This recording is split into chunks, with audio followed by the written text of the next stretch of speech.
नमस्कार, आप सभी का स्वागत डीडी न्यूज पर। आपके साथ मैं हूं मुकुल शर्मा। सबसे पहले आप सभी दर्शकों को दीपावली पर्व की हार्दिक शुभकामनाएं।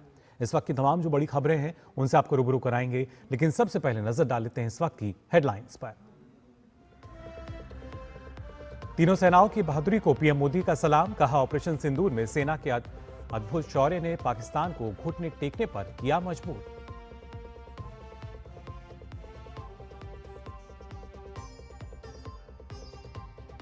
पीएम मोदी ने गोवा में आईएनएस विक्रांत पर जवानों के साथ मनाई दिवाली। कहा, अपने परिवारजनों के साथ दिवाली मनाना हमेशा होता है अद्भुत और यादगार।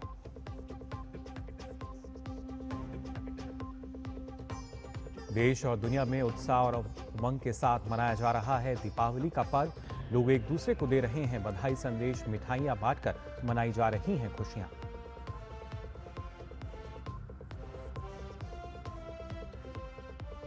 बिहार में महागठबंधन में खींचतान बरकरार। आरजेडी ने जारी की 143 उम्मीदवारों की सूची। कई सीटों पर महागठबंधन के उम्मीदवार आमने सामने।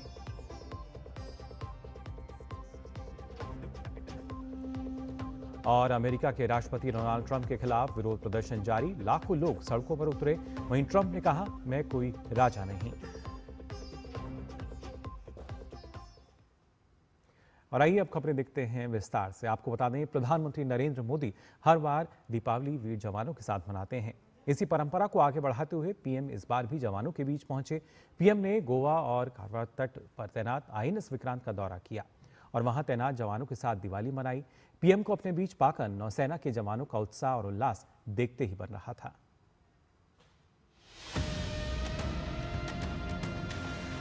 आईएनएस विक्रांत, नौसेना के जवान, गोवा का तट और समंदर की गहराइयों में प्रधानमंत्री मोदी की मौजूदगी जवानों के लिए गर्व और खुशी का अद्भुत क्षण।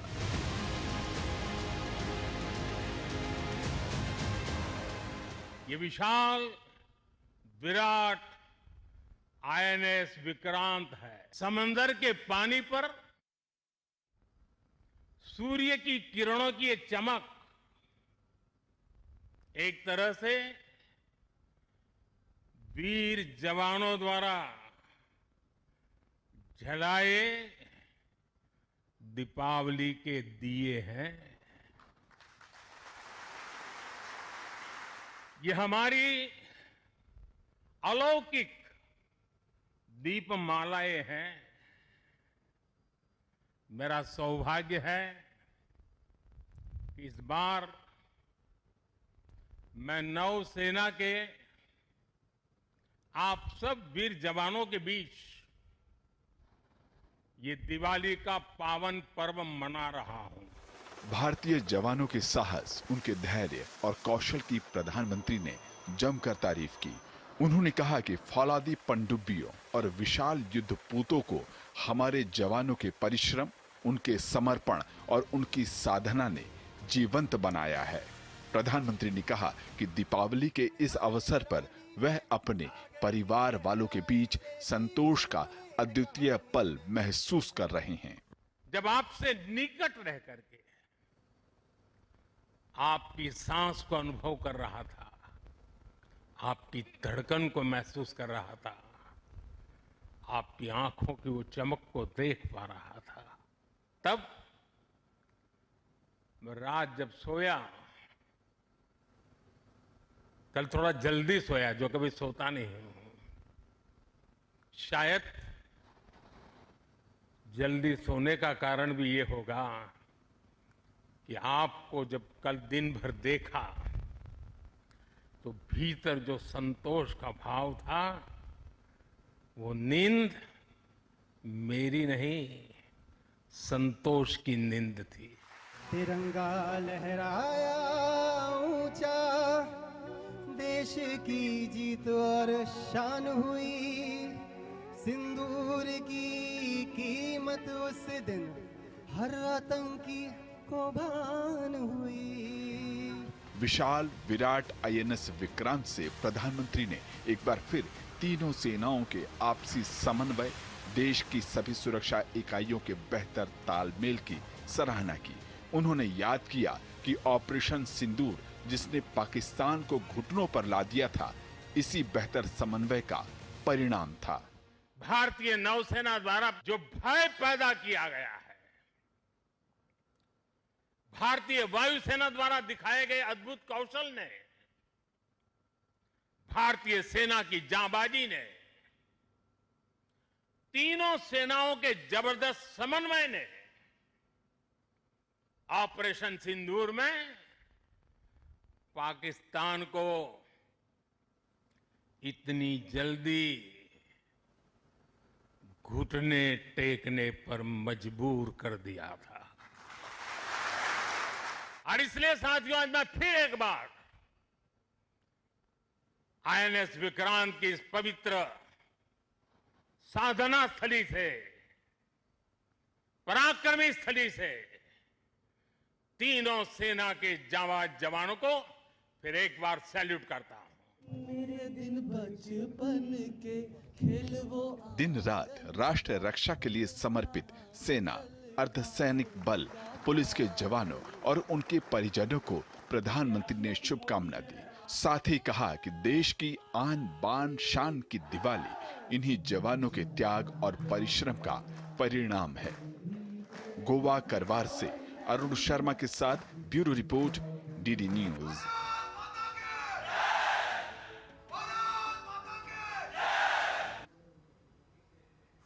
प्रधानमंत्री नरेंद्र मोदी ने आईएनएस विक्रांत पर नौसेना के जवानों को संबोधित किया। पीएम ने रक्षा क्षेत्र में देश की आत्मनिर्भरता को सराहा। पीएम ने कहा कि भारतीय रक्षा उपकरणों की दुनिया भर में मांग बढ़ रही है।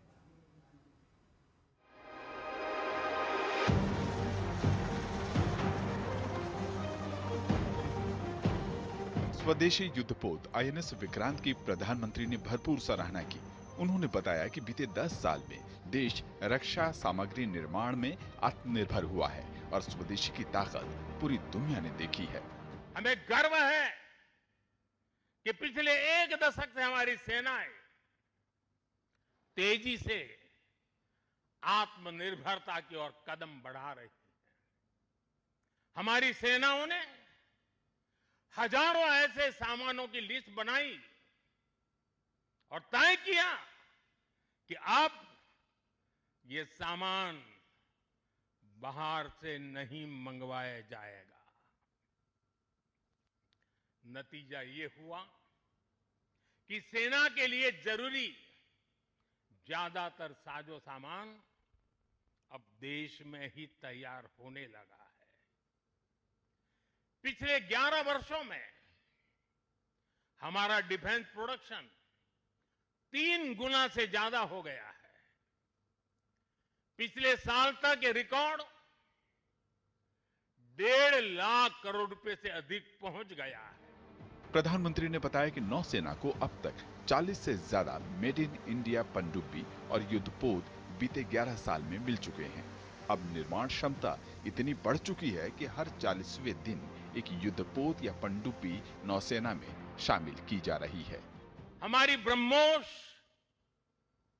और आकाश जैसी मिसाइलों ने ऑपरेशन सिंदूर में भी अपनी क्षमता साबित की है।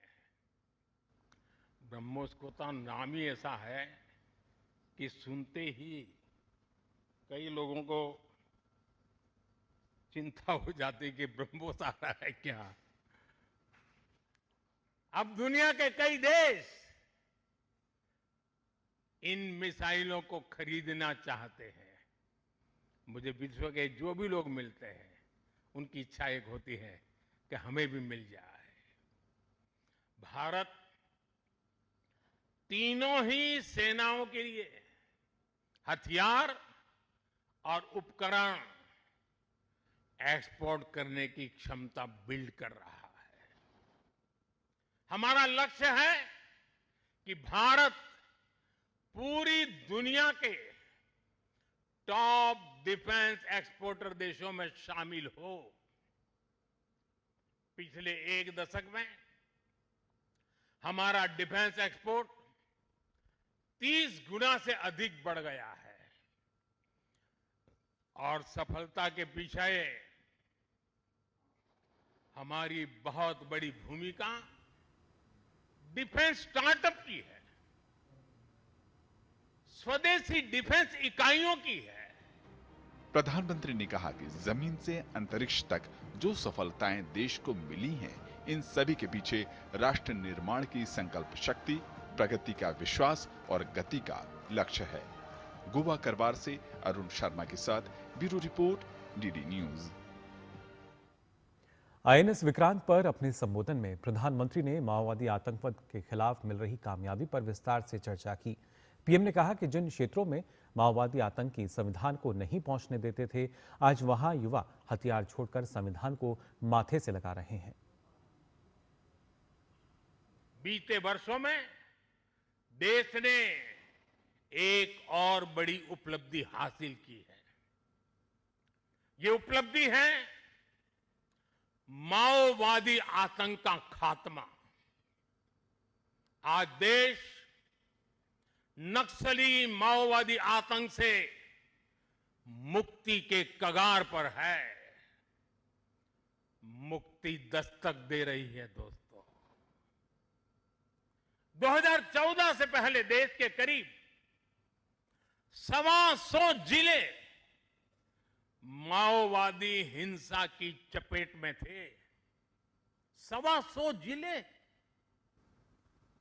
और वो 125 जिले पिछले 10 साल की मेहनत के कारण ये संख्या घटती गई और अब 125 से घट करके सिर्फ 11 रह गई है। 11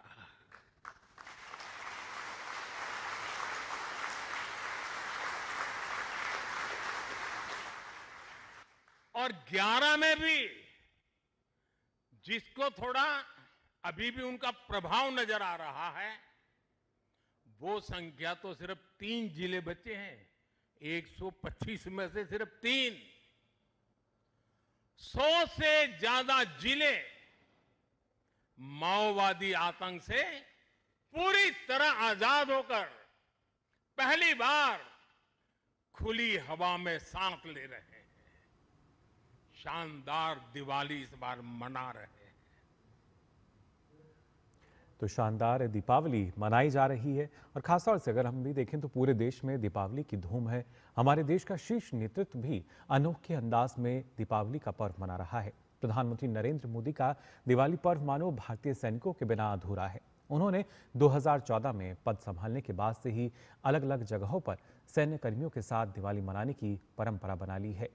2014 की अगर बात की जाए तो सियाचिन वो पहुंचे थे। 2015 में पंजाब की तस्वीर आप देख सकते हैं दिवाली पर, जबकि 2016 में हिमाचल प्रदेश, 2017 में गुरेज घाटी, 2018 की हम बात करें हर्षिल उत्तराखंड में वो पहुंचे।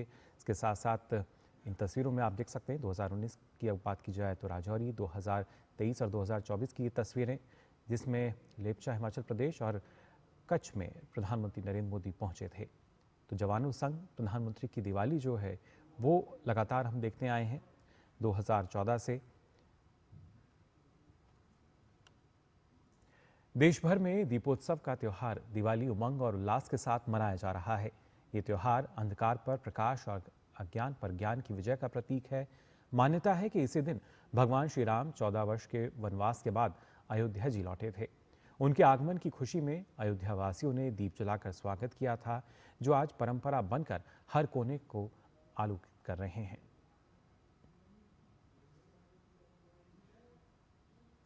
दिवाली के पावन अवसर पर धर्मनगरी हरिद्वार में आस्था का जन सैलाब उमड़ पड़ा है। देश के कोने कोने से, विशेषकर उत्तर प्रदेश और बिहार से बड़ी संख्या में श्रद्धालु हर की पौड़ी पर इकट्ठा हुए हैं। इस शुभ मौके पर लोगों ने गंगा नदी में आस्था की डुबकी लगाई और पूजा अर्चना की। श्रद्धालुओं ने इस पवित्र स्नान को आध्यात्मिक रूप से शुद्ध करने वाला बताते हुए अपने परिवार, समाज और राष्ट्र की प्रगति व कुशलता के लिए प्रार्थना की।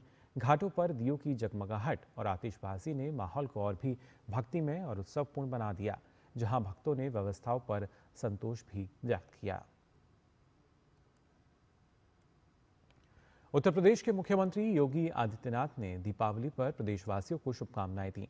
उन्होंने कहा कि अयोध्या आज भव्य और दिव्य नगरी के रूप में पूरी दुनिया को आकर्षित कर रही है। सीएम योगी ने कहा कि यह वही अयोध्या है जिसे विदेशी आक्रांताओं ने अपमानित किया था और कांग्रेस सरकार ने भगवान राम के अस्तित्व पर सवाल उठाए थे। समाजवादी पार्टी पर निशाना साधते हुए उन्होंने कहा कि राम भक्तों को लहूलुहान कर पूरी अयोध्या को पहचान के लिए मोहताज बना दिया था। अब अयोध्या का खोया वैभव लौट आया है और दीपोत्सव उसी का प्रतीक है।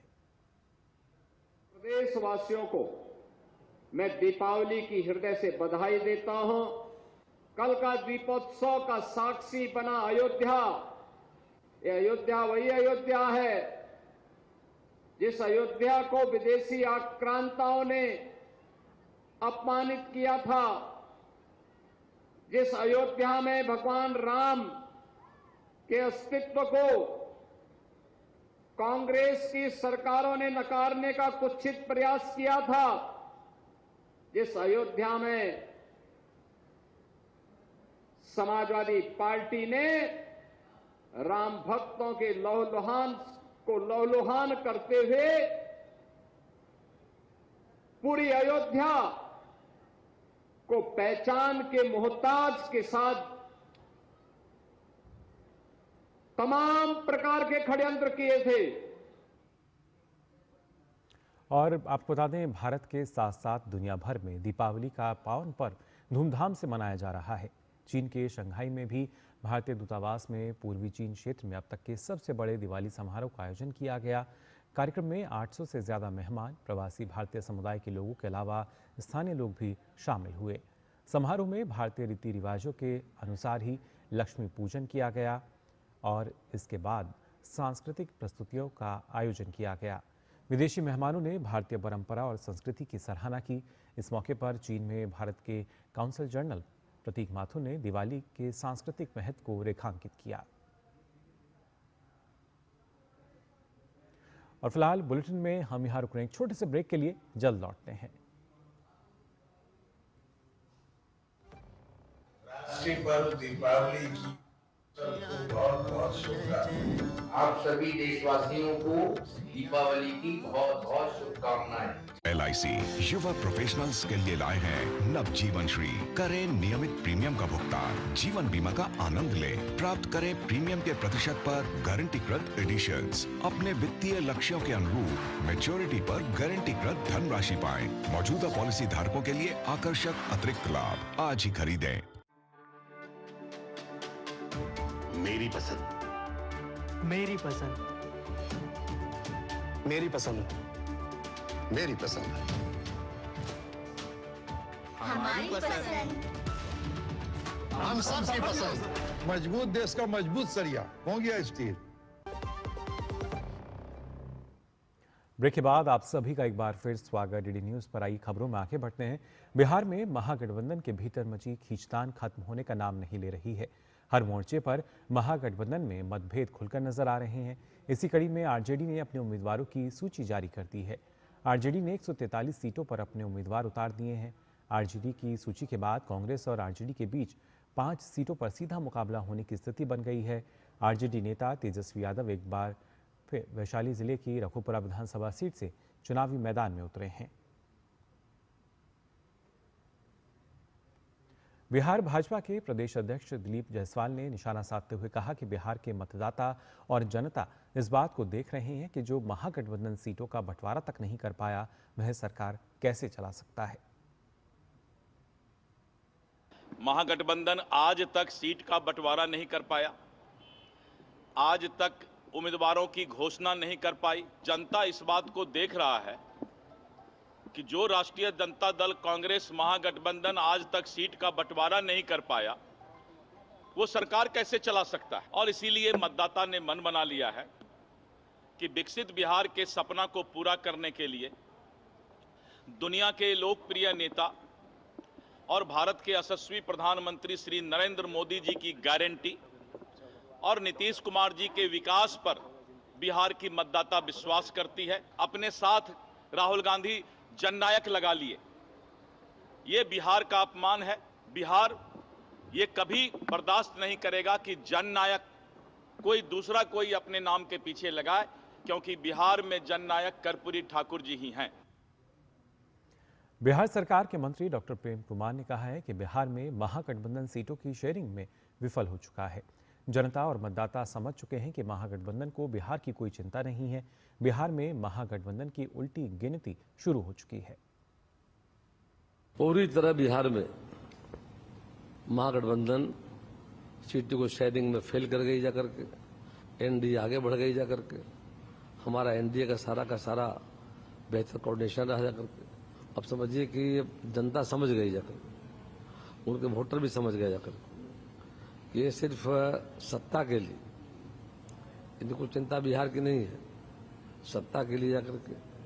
और जिस तरह से खेल रहे थे जाकर के, तो सबका चेहरा उजागर हो गया करके। और हमारा मानना है कि बिहार में महागठबंधन की उल्टी गिनती शुरू हो गई है। चुनाव आते आते ताश के बामन पत्ते की तरह बिखर जाएंगे जाकर। और दीपावली के अवसर पर भाजपा के राष्ट्रीय महासचिव तरुण चुग ने कहा कि आजीवन देश की सनातन संस्कृति का विरोध करने वाली कांग्रेस और समाजवादी पार्टी आज भगवान श्री राम के नाम पर ज्ञान बांटने का प्रयास कर रही हैं। कांग्रेस और अखिलेश यादव समाजवादी पार्टी आज भगवान श्री राम के नाम पर ज्ञान बांटने की कोशिश कर रही है। ये जनता को स्वीकार नहीं है, राम भक्तों को स्वीकार नहीं है। जिन्होंने निहत्थे निर्दोष राम भक्त कार सेवकों पर सिर्फ वोट बैंक के लिए गोलियां चलवाई थी, उन्हें दीपावली कैसे अच्छी लग रही, कैसे याद आ गई। समाजवादी पार्टी के राज में अयोध्या की गलियां खून से लाल थी और सरयू की धारा लाशों से पटी थी। ऐसे लोग रामनवमी और दीप उत्सव पर सीख देने निकले हैं। जब भगवान श्री राम के मंदिर की प्राण प्रतिष्ठा का ऐतिहासिक कार्यक्रम हुआ था, तो इन्हीं नेताओं ने उसका बहिष्कार किया था। और वहीं भोजपुरी सिनेमा के मशहूर गायक खेसारी लाल यादव बिहार की छपरा विधानसभा सीट से अपनी किस्मत आजमा रहे हैं। वहीं बीजेपी ने इस सीट से छोटी कुमारी को उम्मीदवार बनाया है। छोटी कुमारी स्थानीय नेता हैं और जनता के बीच इनकी अच्छी पकड़ है। ऐसे में इस सीट पर खेसारी लाल यादव और छोटी कुमारी के बीच सीधी और कड़ी टक्कर देखने को मिल रही है। भोजपुरी सिनेमा के सुपरस्टार खेसारी लाल यादव ने बिहार की सियासत के सबसे बड़े अखाड़े में एंट्री की है। वो आरजेडी की टिकट पर छपरा विधानसभा सीट से चुनाव लड़ रहे हैं, जिससे यहां की चुनावी लड़ाई रोचक हो गई है। जो लोग मेरे विपक्ष में लड़ रहे हैं उनका भी मैं सम्मान, उनका भी आशीर्वाद मुझे चाहिए। मैं किसी का विरोधी नहीं हूं, मैं किसी के नीति का विरोधी हूं कि आपके पास छपरा था, आपके बस में छपरा था, छपरा ने आप पे विश्वास जताया था, उसके बावजूद भी आज भी छपरा बदहाल में है और व्यवस्था उसकी आज तक नहीं हुई। आज नाले के वजह से आज पानी रुकता है और कहीं करोड़ों लोगों का नुकसान होता है। वहाँ से आम जनता भी परेशान होती है, हमारे व्यापारी लोग भी परेशान होते हैं। तो मैं वादा करता हूँ कि सरकार इसको कब करेगी नहीं करेगी नहीं पता मुझे, लेकिन जीतने के बाद इतना तो जरूर करूँगा कि मैं अपने फंड से आप सबका सबसे पहले समस्या, चाहे वो प्रभुनाथ नगर का हो चाहे छपरा सदर का हो, मैं प्रयास करूंगा जो इस समस्या को सबसे पहले दूर करूं। खेसारी लाल के सामने बीजेपी ने छपरा की जिला परिषद अध्यक्ष छोटी कुमारी को मैदान में उतारा है। पार्टी ने छपरा से बीजेपी के वर्तमान विधायक सीएन गुप्ता का टिकट काटकर छोटी कुमारी पर इस बार भरोसा जताया है। छोटी कुमारी सक्रिय राजनीतिक कार्यकर्ता हैं और उन्हें पीएम मोदी और सीएम नीतीश कुमार की डबल इंजन सरकार के काम पर भरोसा है। मेरा पहला फोकस यही रहेगा कि जैसे पानी की निकासी और नल उल और कचरा ये सब हटवाना, मेरी पहली प्राथमिकता यही रहेगी कि मैं ये सब काम करवाऊं।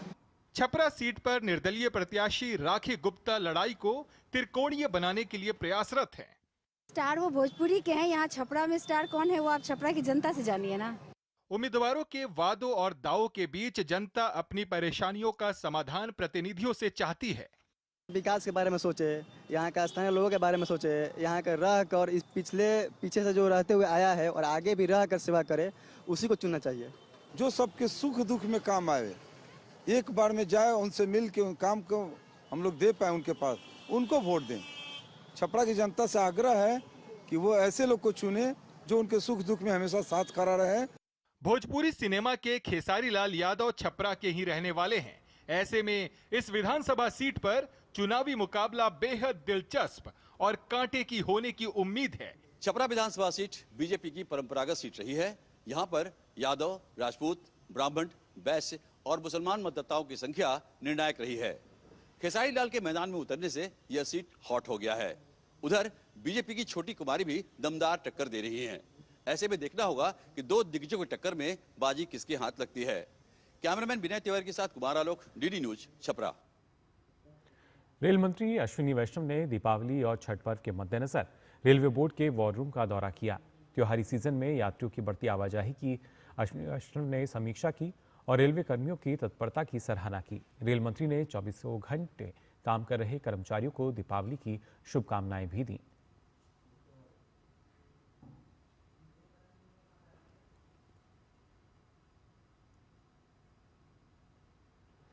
केंद्र सरकार द्वारा जीएसटी दरों में कमी करने को लेकर केंद्रीय मंत्री गजेंद्र सिंह शेखावत ने कहा, जीएसटी स्लैब में कटौती से बाजार में काफी अच्छी तेजी आई है। उन्होंने कहा कि पीएम मोदी के इस फैसले से देश इस साल दोहरी दिवाली मना रहा है। जीएसटी के स्लैब को कम करना और कंज्यूमर के सारे कंज्यूमेबल आइटम्स पे, इलेक्ट्रॉनिक गुड्स पे जीएसटी को कम करने ने मार्केट को एक जबरदस्त उछाल दिया है। ऐसा अनुमान किया जा रहा है कि केवल इलेक्ट्रॉनिक्स गुड्स में 20 लाख करोड़ रुपए की सेल्स जो है वो एडिशनल इस साल में होंगी। माननीय प्रधानमंत्री जी के इस फैसले से निश्चित रूप से देश ने डबल दिवाली इस बार मनाई है। फैसला होने के बाद से लेकर के नवरात्रि से लेकर के दिवाली के अवसर पर जिस तरह से मार्केट ने बूम देखा है, जब सेल्स बढ़ती हैं तो निश्चित रूप से उसके कारण से मैन्युफैक्चरिंग बढ़ती है, मैन्युफैक्चरिंग बढ़ती है तो रोजगार बढ़ता है और इसका कैस्केडिंग इफेक्ट नीचे तक जाता है। इसके लिए माननीय प्रधानमंत्री जी का सभी उपभोक्ताओं की तरफ से बहुत सारा अभिनंदन। तो जाहिर तौर पर जीएसटी में कटौती से इस बार बाजारों में एक अलग रौनक देखने को मिल रही है और दीपावली का जो पर्व है हम देख सकते हैं किस तरीके से एक नई ऊर्जा और उसके साथ साथ नए उत्साह के साथ देश भर में मनाया जा रहा है। फिलहाल के लिए इस बुलेटिन में बस इतना ही, लेकिन देश और दुनिया की तमाम खबरों के लिए आप देखते रहिए डीडी न्यूज़।